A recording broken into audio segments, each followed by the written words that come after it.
குறிப்பாக வயதானவர்களுக்கு, அதுவும் 70 வயதிற்கு மேல் இருக்கவங்களுக்கு ஆராய்ச்சியில தெரிஞ்சது என்ன அப்படின்னு பாத்தீங்கன்னா வால்நட். ஸோ வால்நட்ல என்ன இருக்கு அப்படின்னா omega-3 ஃபேட்டி ஆசிட்ஸ் வந்து இருக்கு. அதன் சார்பா இருக்கக்கூடிய ஆல்பா லினோலிக் ஆசிட் ALA வந்து இருக்கு.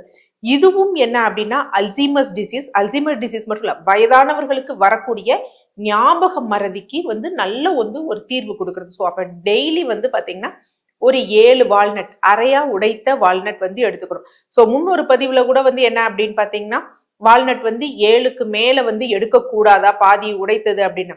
எடுக்கலாம், தவறு கிடையாது. ஏன்னா வயதானவர்கள் அப்படிங்கிறப்ப அவங்களோட செரிமானத்தன்மை இதையெல்லாம் மைண்ட்ல வச்சுக்கணும். அவங்களோட லிபிட் ப்ரொஃபைல் எல்லாத்தையும் மைண்ட்ல வைக்கிறப்போ ஒரு சேஃப் டோசேஜ்னு இருக்கு பாத்தீங்களா, அது 7 வால்நட் ஹாஃபா உடைச்சது வந்து எடுத்துக்கலாம்.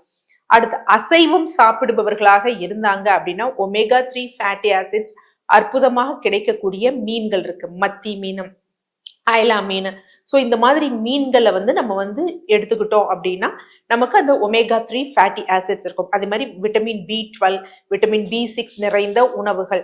சைவமாக இருப்பவங்க அப்படின்னா ஃபிளாக்ஸ் சீட்ஸ் வந்து எடுக்கலாம், சியா சீட்ஸ் வந்து எடுக்கலாம். இதுல எல்லாம் ALA, அதாவது omega-3 ஃபேட்டி ஆசிட்ஸ் என்ன இதுல இருக்கு அப்படின்னா ALA அப்படிங்கிறதுல வந்து இருக்கு. ஸோ நல்ல பலன் தரும். சியா சீட்ஸ் எப்படி எடுக்கலாம் அப்படின்னு பாத்தீங்கன்னா 1 டீஸ்பூன் இரவு தண்ணீர்ல ஊற போட்டுட்டு எடுக்கலாம். இல்ல மோர்ல ஊற வச்சதை மோர்ல கலந்தோ இல்ல கொஞ்சம் தயிர்ல கலந்தோ வந்து எடுக்கலாம். சியா சீட்ஸ் அப்படிதான் வந்து எடுக்கணும்.